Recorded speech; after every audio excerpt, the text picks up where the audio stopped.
aussi parler aux Noël d'un peu. Donc voilà. Oui, oui, oui. Il faut qu'il y ait un minimum de... Ça veut dire que ce soit une minute de canon.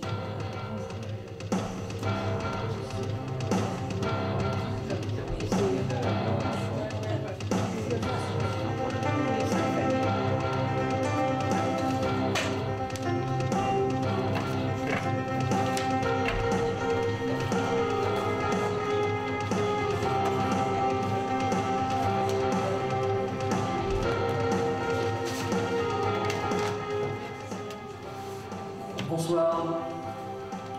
Jean-Jean Masserin, ce soir je reçois la maman de Jordan et Silvio Akiyoshi. La maman de Jordan, bonsoir. Bonsoir. Silvio Akiyoshi, bonsoir. Bonsoir.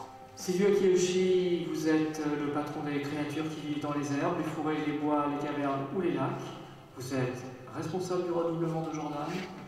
Et vous êtes avec nous ce soir en direct de Tokyo, d'où vous avez eu l'amabilité d'accepter de nous répondre. Je vous rappelle le principe de l'émission, c'est notre invité qui pose des questions. Ce soir, ce seront donc les questions de la maman Jordan. La maman Jordan, c'est à vous.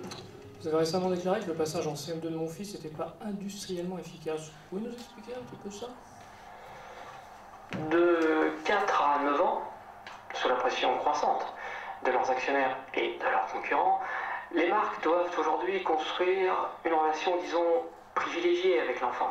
À 4 ans, c'est le début de quoi? C'est le début de l'école et l'intégration des contraintes, mais c'est également l'âge des céréales, des DVD, des baskets à scratch et des paquets de cartes qu'on achète pour échanger avec le copain ou la copine. L'enfant sort donc du contexte familial pour s'ouvrir peu à peu à un monde qui lui échappait jusqu'alors. Et son imaginaire, à ce moment-là, est particulièrement développé. Ainsi, les images en vente chez ton marchand de journaux ou sur le t-shirt du copain prennent très tôt une place importante dans sa vie. Pour ne prendre qu'un exemple, c'est par les images des créatures qui vivent dans les herbes, les forêts, les bois, les cavernes ou les lacs, et qu'il faut attraper avant même de savoir lire, qu'un bambin qui s'ouvre peu à peu à un monde qui lui échappait jusqu'alors, en sortant du contexte familial avec ses baskets à scratch et le même t-shirt que Jérémy, prend contact avec les entreprises mondiales qui dominent l'économie sous la pression croissante de leurs actionnaires et bien évidemment de leurs concurrents dans la plupart des secteurs d'activité. Alors, en plus du même t-shirt que Jérémy, les entreprises mondiales peuvent lui proposer quoi? Eh bien, des êtres vivants en vente chez ton marchand de journaux qui ont des sentiments et qui ont la chance de pouvoir se transformer en un monstre plus gros quand il survient un danger. Arcunémone, par exemple, peut ainsi prendre l'apparence d'une femme, mais en fait, c'est un Digimon. À l'aide de l'un de ses cheveux, elle peut transformer une tournoire en un Digimon au-dessus du niveau champion. Alors, avec sa flûte, elle peut également contrôler tous les Digimon de type insecte.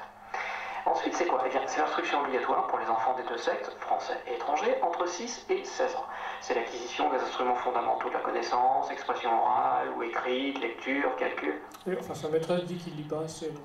Oui, alors, le goût de la lecture constitue une menace majeure, je dis bien majeure, pour la rentabilité d'une entreprise sous la pression croissante de ses actionnaires et de ses concurrents comme la nôtre. Une menace majeure. J'entends votre critique. Je vous remercie. Je vous remercie. Il n'en demeure pas moins qu'il s'agit là d'une réalité. Une réalité. Non mais on croit rêver. Une réalité. Une réalité. Madame, même au Japon, certains signes montrent que les entreprises sont de plus en plus attentives aux intérêts de leur actionnariat. Celui-ci réclame quoi? Eh bien, réclame la création de valeur. Ça, on l'a vu. Alors, tout ce qu'il est possible de savoir sur les personnages qui ont des sentiments et qui ont la chance de pouvoir se transformer en un monstre plus gros quand il survient un danger se trouve donc dans le Digi Analyzer. Alors, qu'est-ce que le Digi Analyzer, me direz-vous? Eh bien, c'est 353 fiches ultra complètes qui présentent toutes, mais alors toutes, les caractéristiques des personnages qui ont des sentiments en étroite relation avec la croissance des entreprises. Sous la pression croissante des actionnaires, les Digimon ont donc plusieurs stades d'évolution.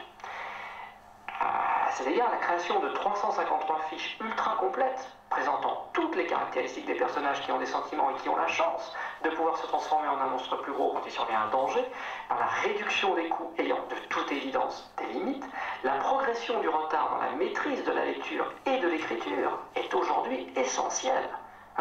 Les enfants qui veulent le même t-shirt que Jérémy et qui redoublent représentent un marché potentiel énorme, madame. Un marché potentiel. Mais oui, l'élève qui écrit mal, l'élève dont les cahiers sont négligés, dont la production d'écrit est quasi absente, est également un pilier porteur. Ouais, alors je sais pas si avec le t-shirt que je lui ai acheté, c'est un pilier porteur, mais dès qu'il est plus devant la télé et qu'il tourne comme une toupie en disant qu'il est Gabumon ou Garurumon, je sais pas, il dit qu'il va faire une attaque sarcophage ou une attaque méga, enfin un truc du genre. Oui, il s'amuse. Ouais, il s'amuse, mais bon, quand il commence à vous regarder pour vous dire, mais sérieusement, que ses forces s'affaiblissent, et qu'il voudrait t'emporter loin du lieu de combat, mais dans une cage d'énergie, ça pose question quand même, non? Madame, près d'un enfant québécois sur 5 présente un retard notable de capacité mentale dès l'âge de 2 ans et demi. 2 ans et demi. La confusion des plans de réalité et l'introduction de l'imaginaire de l'enfant dans l'environnement quotidien est une des caractéristiques... Mon Jordan n'est pas débile, il a des difficultés à l'école, c'est tout. Admettons.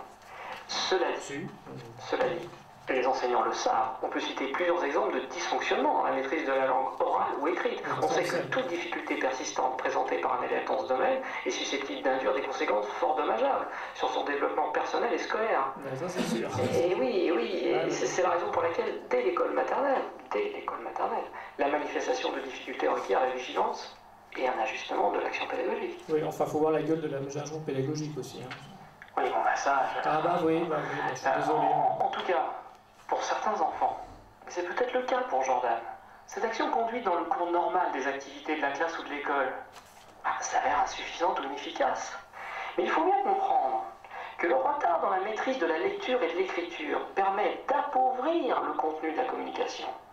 Et sans signe d'alerte manifesté par un élève laissant à penser que les difficultés qu'il rencontre peuvent être en rapport avec des troubles spécifiques du langage oral ou écrit, il n'est pas possible, madame, d'évaluer la demande et donc de lancer sur le marché de nouveaux produits d'appauvrissement de la communication avec efficacité.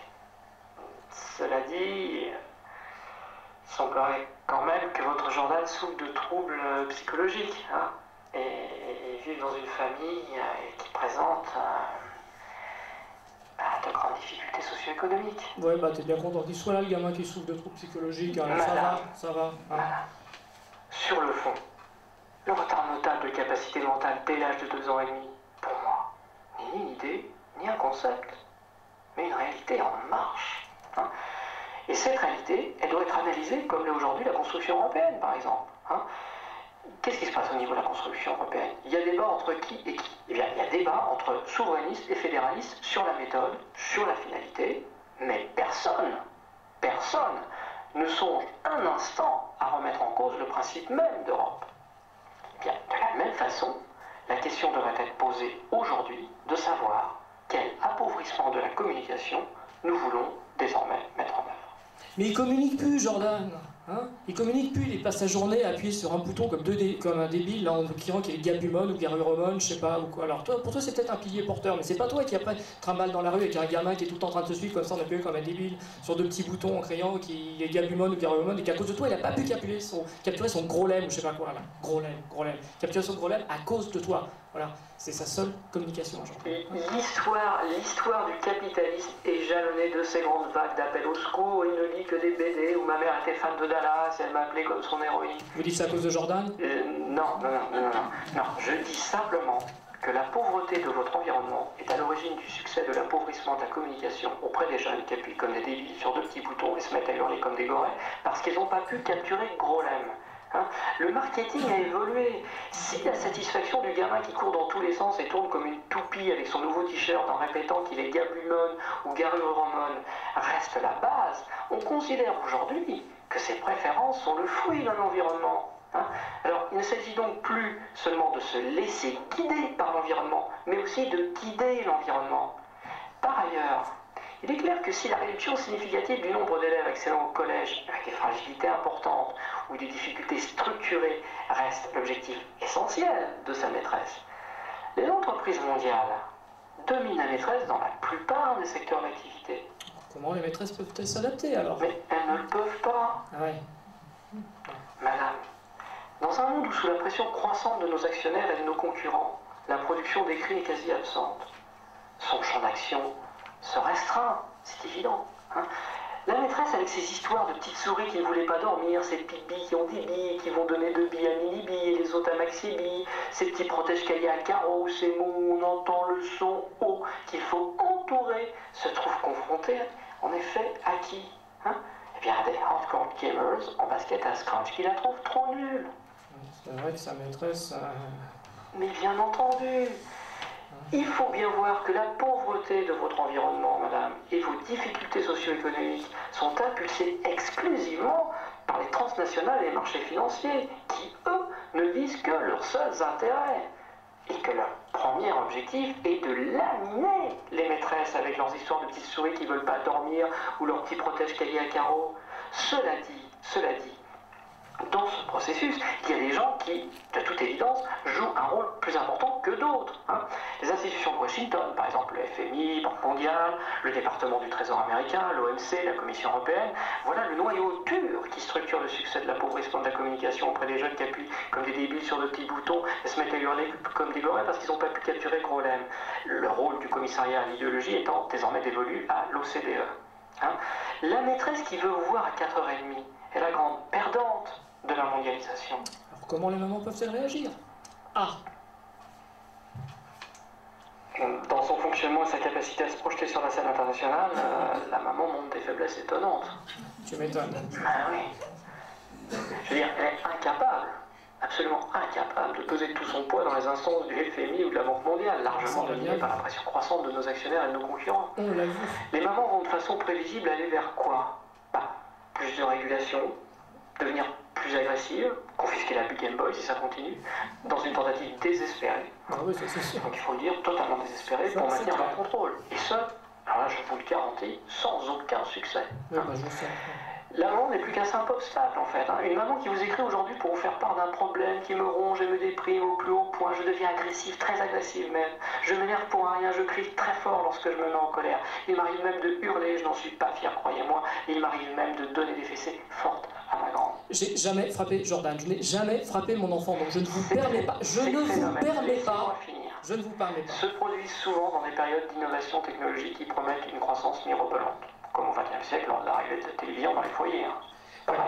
Ouais, je devrais peut-être agressive, je deviens peut-être agressive en tant qu'obstacle, mais je tape tout, les 50 allers-retours à l'école, le midi, la cantine, les 2 allers-retours par semaine chez l'ORL, la musique pour... L'objectif, tout, les lessives, des mamans devrait être, avant tout, de trouver le temps de s'asseoir et de souffler un peu. Bon, c'est facile à dire. D'ailleurs, à ce sujet-là, pour toutes les mamans qui font partie de la génération Maya l'abeille, la 5 passe en ce moment, un peu avant 13h, les épisodes de Maya l'abeille. Voilà. Mais pour en revenir à l'origine du succès de l'appauvrissement de la communication auprès des jeunes qui appuient comme des débiles sur 2 petits boutons, notre développement nous a permis quoi? Il nous a permis d'avoir une position de leader sur cette niche que constitue le retard dans la maîtrise de la lecture et de l'écriture. Ce retard dans la maîtrise de la lecture et de l'écriture est pour nous un moyen exceptionnel d'être présent sur le segment aux gosses qui courent dans tous les sens et tournent comme des toupies avec leurs nouveaux t-shirts en répétant qui sont Gabumon ou Garurumon. Et il n'y a pas eu d'arrivée d'intervenants et il n'y aura pas d'acteurs significatifs compte tenu de la qualité de notre accompagnement des enfants qui présentent un retard notable de capacité mentale dès l'âge de 2 ans et demi et du succès de l'appauvrissement de la communication auprès des jeunes qui appuient comme des débiles sur 2 petits boutons. Il n'y en aura pas. En outre, nous n'avons aucun concurrent dans la mesure où nous partageons pratiquement la totalité du marché de l'appauvrissement de la communication avec Nintendo Creatures et Game Freak. Et en même temps, t'es numéro 1, quoi. Des créatures qui vivent dans les herbes, les forêts, les lacs ou les bois. Non, des êtres vivants qui ont des sentiments et qui ont la chance de pouvoir se transformer en un monstre plus gros quand il survient un danger. Évidemment. Je te foutrais, moi, du type insecte, la nana qui contrôle le Digimon de type insecte, c'est ça, ouais. Pour pénétrer le marché de toutes ces conneries, là t'es fort, Mais on voit bien que c'est pas toi qui te travaille avec un petit con qui appuie comme La manière dont vous énervez montre les failles. Mais ouais, je m'énerve, le déficit de dialogue de ce que l'on pourrait appeler la gouvernance mondiale. Les entreprises mondiales qui dominent la pauvreté de votre environnement dans la plupart des secteurs d'activité, tout comme la plupart des États, reconnaissent le droit qu'a toute personne de jouir du meilleur état de santé physique et mentale qu'elles sont capables d'atteindre. La question est de savoir quel est le meilleur état de santé mentale que votre Jordan, ou vous, madame, êtes capable d'atteindre. Ouais, maintenant je suis peut-être énervé, mais l'autre jour c'était sur la 2 ou sur la 3, enfin je suis peut-être sur la 2, ouais. Il y avait un mec qui disait, bon c'était pas un mec comme toi, c'était un mec qui était à peu près juste en dessous de toi, mais il disait que, et pourtant il gagne tous un sacré paquet de fric balles, malgré ça il se sentait totalement méprisé, tu vois. Chaque jour le monde de l'entreprise connaît de nombreux paradoxes paradoxe. Ouais, et vas-y que je botte en touche, et vas-y que je bosse en Laissez-moi touche. vous expliquer les Putain. choses. Hein. Je vous ai laissé parler, donc vous me laissez expliquer les choses. Non mais vous racontez n'importe quoi, vous racontez n'importe quoi, Non, mais, donc ça va. mais c'est trop facile. Donc à un moment donné, il y en a marre, quoi. Il y en a marre, quoi. Écoutez-moi. Merde. Le monde de l'entreprise, madame, connaît de nombreux paradoxes. Oui, bah C'est ça va. vrai. Parmi ceux-ci, la place accordée à l'homme qui est fortement tiraillée entre des positions, je le reconnais, extrêmes, il faut le dire, et vous en êtes la preuve. Bah oui, je suis peut-être extrême, mais tu lui accordes quoi comme place à l'individu, toi, hein? Tu lui accordes quoi? Les individus, madame, les individus, donc, et vous faites partie de ces individus, Ah dont bah je merci. parle, sont ballottés dans un environnement mouvant, incertain, un peu... Mais qu'est-ce que vous racontez? Qu'est-ce que vous racontez? Puisque les mecs, ils te méprisent, hein? Ils te méprisent, même avec tout le fric qu'ils gagnent, là. Donc, ça va, quoi. Une entreprise, c'est d'abord une équipe qui fonctionne grâce aux compétences de chacun, hein, à leur capacité de choix, à leur qualité, la coopération entre les acteurs au sein d'équipes pluridisciplinaires transversales, où notre projet est devenu central. La coopération du Aujourd'hui mépris, oui. devenu central. La coopération du mépris, ouais. Laissez-moi aller au bout de mon explication. Merci. Hein. Dans ce contexte, la dimension humaine est devenue un véritable capital. Un capital qui repose sur quoi? Eh bien, sur les valeurs de l'organisation, sur le leadership des dirigeants et de chaque manager, ou sur le développement des personnes et sur des relations de confiance. De confiance, des relations de confiance. Mais Voilà, oui, tout en des temps. relations de confiance entre les acteurs. Pour entuber mon Jordan. Mais Jordan, aujourd'hui, c'est ça, demain, ça sera autre chose. Bon, bref, il y a 15 ans, aux États-Unis, les entreprises comme la nôtre ont connu une véritable révolution. Une véritable révolution, madame. La valorisation pour l'actionnaire est devenue le principal critère de jugement. Ne vous en déplaise. Hein. C'était nécessaire et c'était surtout très sain. Hein. Cela a même été excessivement sain pour l'économie américaine, sur le court terme. Hein. Mais aujourd'hui, toutes les études, je dis bien toutes les études, montrent qu'un équilibre entre le court et le long terme doit être trouvé. Mais de quel équilibre tu parles? Puisque les mecs, ils te méprisent. Il ne faut pas se méprendre. Il est nécessaire de suivre et d'attirer l'attention sur des performances financières. Financières, madame. Hein. Cependant, nous avons deux types d'investisseurs. D'une part, des individus qui investissent pour obtenir des gains à court terme. D'autre part, Ça, c'est ceux qui te méprisent. d'autre part, madame, Non, mais c'est- des fonds ça, d'investissement j'entends. qui suivent des objectifs financiers à plus long terme. Hein. Et cette approche est bien plus intéressante. Face à cela, les hommes et les femmes qui fonctionnent grâce aux compétences de chacun, leur capacité de choix, leur qualité, sont en train d'apprendre doucement, très doucement, c'est vrai, mais elles apprennent à équilibrer quoi? Eh bien, à équilibrer le long et le court terme. Hein. Ce n'est pas très compliqué à faire, c'est vrai, mais assez difficile à expliquer à la communauté financière. Mais pour en revenir au règlement de Gorel Jordan, il faut bien voir qu'avant 11-12 ans, Akos n'est pas capable d'établir un raisonnement formel, voire, dans des cas comme celui de votre Jordan, rationnel. L'émotion va constituer le facteur dominant dans la réception des images en vente chez ton marchand de journaux ou sur le t-shirt de Jérémy. Images sur lesquelles il peut agir avec ses deux petits boutons. Hein? Alors, ne pouvant identifier et contrôler ses émotions, il fait quoi le petit Jordan? Eh bien, il est amené à agir directement selon ce qu'elle lui dicte. D'où les hurlements de Goret. Tous les hurlements de Goret. J'aime bien dès qu'on passe devant le rayon des céréales, si je prends pas la boîte avec le titre dessus. Les faut Frosties. que je dise. Ouais, les Frosties. Ben, c'est normal. Sous la pression croissante des actionnaires et de leurs concurrents, les marques doivent aujourd'hui construire une relation privilégiée avec l'enfant. Donc le matin, quand il arrive à table et qu'il voit son paquet de Frosties, Jordan, qu'est-ce qu'il fait? Eh bien, il transfère l'énergie que lui évoque le tigre sur la boîte et la promesse implicite qui lui est associée. Comme un tigre, c'est fort, et bien si on en mange, on est fort aussi. Ouais, c'est vrai. Eh oui, eh oui. Encore une fois, madame, si la pauvreté de votre environnement et vos difficultés socio-économiques sont impulsées exclusivement par les transnationales et les marchés financiers, la satisfaction du gosse, qui ne peut identifier et contrôler ses émotions, reste la base de notre activité. Ah ouais. Mais évidemment. Eh bien, Sylvia Kiyoshi, merci. Merci à vous. Merci d'avoir répondu en direct de Tokyo aux questions de la maman Jordan. La maman Jordan, merci. Merci d'avoir assuré notre invitation également pour ce face-à-face avec Silvio Akiyoshi. C'était question à Silvio Akiyoshi, patron des créatures qui vivent dans les herbes, les forêts, les bois, les cavernes ou les lacs, et responsable du redoublement de Jordan.